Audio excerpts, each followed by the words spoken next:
નવસારી શહેરના circuit house પાછળ આવેલી જજીસ કોલોની વિસ્તારમાં 15 જૂનના રોજ આદિવાસી સમાજના કેટલાક મકાનો તોડી પાડવામાં આવ્યા હતા।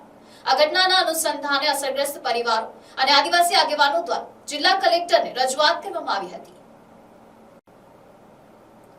નવસારી સર્કિટ હાઉસ પાછળ આવેલ જજીસ કોલોની ખાતે આવેલ આદિવાસી સમાજના 2 મકાનો તોડી પાડ્યા બાદ આદિવાસી સમાજમાં ભારે રોષ જોવા મળ્યો હતો। ત્યારે આદિવાસી આગેવાનોના જણાવ્યા અનુસાર 18 જૂને કલેક્ટરને આવેદનપત્ર આપવા માટે તેઓ જિલ્લા કચેરી પહોંચ્યા હતા, પરંતુ તે દિવસે મુખ્યમંત્રી અને રાજ્યપાલના કાર્યક્રમને કારણે કલેક્ટર તેમને મળી શક્યા ન હતા। ત્યારબાદ આજે ફરીથી અસરગ્રસ્ત પરિવારો સાથે કલેક્ટરને મળીને પોતાની સમસ્યાઓ રજૂ કરવામાં આવી હતી।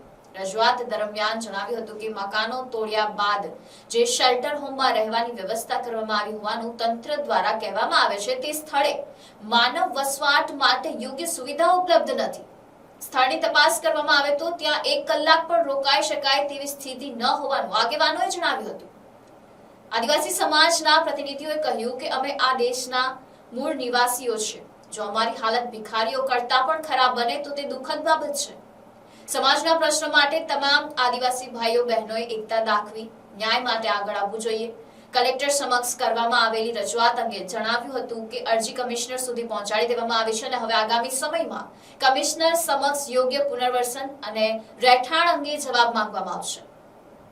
અસરગ્રસ્ત પરિવારોના જણાવ્યા અનુસાર તેમના 2 મકાનો 15 જૂને તોડી પાડવામાં આવ્યા હતા, પરંતુ હજુ સુધી કોઈ વૈકલ્પિક રહેઠાણ કે અન્ય સુવિધાની વ્યવસ્થા કરવામાં આવી નથી। હાલમાં પણ તેઓ વરસાદી મોસમ વચ્ચે પોતાના તોડી પાડવામાં આવેલા મકાનની જગ્યાની આસપાસ જ રહેવા મજબૂર બન્યા છે। પરિવારજનોનું કહેવું છે કે તેઓ તંત્ર સમક્ષ ઘરના બદલામાં ઘર આપવાની માંગ કરી છે, પરંતુ હજુ સુધી કોઈ સ્પષ્ટ નિર્ણય કે વ્યવસ્થા કરવામાં આવી નથી, જેના કારણે અસરગ્રસ્ત પરિવારોમાં ભારે રોષ અને નિરાશા જોવા મળી રહી છે। અમારા 2 મ્યુનિસિપલ સહયોગ સોસાયટી અમે 2 મકાન અમારા આદિવાસીના હતા। 15 તારીખે અમારા મકાન પાડી રાખવામાં આવ્યા। અમને કોઈ સગવડ કરી દીધી નથી અમારી જગ્યા કે નથી કોઈ। હવે આજે અમે જે અમારા સાહેબને આયોજન પત્ર અમારા કમલેશભાઈ આપ્યું હતું, આજે ગુરુવારે 18 તારીખે એનો જવાબ માંગવા માટે આજે આવ્યા, તો અમને એવું કીધું કે અમે બધું ચેકિંગ કરાવીને પછી તમને અમે કહીએ છીએ ને પછી અમે તમને જવાબ આપીએ છીએ। અમને આ રીતના હમણાં કીધું છે। અમારી કઈ નથી, અમે ઘરના સામે ઘર માંગ્યું હતું ને હજુ બી અમે ત્યાં જ રોડ પર જ રહીએ છીએ। હજુ બી અમારી પાસે કોઈ વ્યવસ્થા થઈ નથી। અમે આજે બી વરસાદના સમય પર બી અમે હાલમાં બી અમે અહીંયા જ છે, એ સહયોગ સોસાયટી પર જ છે। અમે અમારું જ્યાં મકાન પાડી નાખ્યું છે ત્યાં જ અમને કોઈ વ્યવસ્થા કરી દીધી નથી।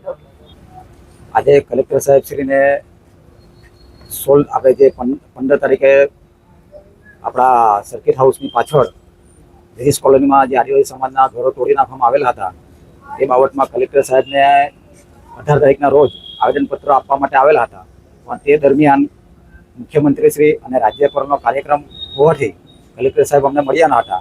એટલે આજે ફરીથી અમે આ બહેન સાથે ઘરના પરિવારો સાથે અહીં કલેક્ટર સાહેબને મળવા માટે આવ્યા હતા અને અમારી જે પ્રશ્નો હતા કે અમને જે રહેવાની વ્યવસ્થા કરવામાં આવી એ બિલકુલ યોગ્ય નથી। જે રીતે શેલ્ટર હોમની જે વાત કરવામાં આવે, એ શેલ્ટર હોમની જો સ્થળ તપાસ કરવામાં આવે ને તો ત્યાં કલાકમાં કોઈ વ્યક્તિ રોકાઈ શકે તેવી પરિસ્થિતિ નથી। એ અત્યારે થોડા 2 દિવસ પહેલાં ન્યૂઝમાં પણ આપણે જોયું છે। તો અમે કલેક્ટર સાહેબને રજૂઆત કરી કે તમે ત્યાં સ્થળ તપાસ કરો કે શેલ્ટર હોમમાં રહેવાની યોગ્ય વ્યવસ્થા છે કે નહીં। પણ અમે આદિવાસીઓ આ દેશના મૂળ નિવાસીઓ છે, મૂળ માલિકો છે, અને અમારી જો હાલત જો આ ભિખારી કરતાં પણ બદતર હોય તો આ બિલકુલ સહન કરી લેવામાં આવે નહીં। એટલે આદિવાસી સમાજના દરેક લોકોને હું વિનંતી કરું છું કે સમાજના પ્રશ્નને તમે ન્યાય આપવા માટે બધા એક થાવ, જાગૃત થાવ, નહીં તો ભવિષ્યમાં તમારી પણ આના કરતાં ખરાબ હાલત આવે એ જોવા માટે આપણે બધાએ તૈયાર રહેવું પડશે। કલેક્ટર સાહેબે તમને શું? કલેક્ટર સાહેબે અત્યારે કમિશનર સાહેબને અમારી અરજી હતી એ આ કમિશનર સાહેબને પહોંચતી કરી છે, અને જે કંઈ પણ હોય તે હવે આપણે કમિશનર સાહેબ પાસે જવાબ માંગવા જવાનું છે કે તમે શું વ્યવસ્થા કરો। Bureau report NDC news, Navsari.